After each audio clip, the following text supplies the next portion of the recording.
আসসালামু আলাইকুম, সবাই কেমন আছেন? আশা করি সবাই ভালো আছে।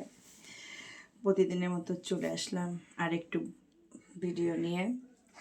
আজ কাজের ভিতরেই ভিডিও করলাম।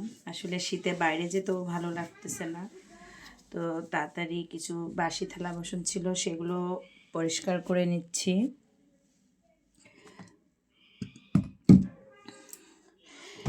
এবার প্রচুর শীত পড়ছে, কারণ এত শীত গত বছর পড়িনি, এবছর বেশি শীত পড়ছে। তো তার ভিতরে ঠান্ডার ভিতরে থালাবাটি মাজতে কষ্ট হয়। তো গ্লাভস পরে যদি থালাবাটি মাজা হয় বা কাজ করা হয় পানির কাজগুলো, তাহলে একটু ঠান্ডা কম লাগে, ঠান্ডা থেকে বাঁচা যায় আর কি। আর যে পরিমাণ শীত পড়ছে, তো বাসার কাজগুলো সেরে নিয়ে একটু বাইরে কাজ আছে, ওগুলো শেষ করব। তো আপনারা সবাই কেমন আছেন?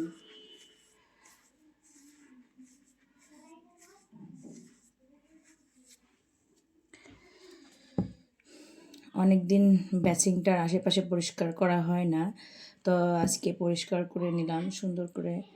প্রতিদিনই পরিষ্কার করা হয়, তো এই 2-3 দিন অনেক শীত ছিল, যার কারণে আজকে একটু বেশি করে ডিপ ক্লিন করলাম।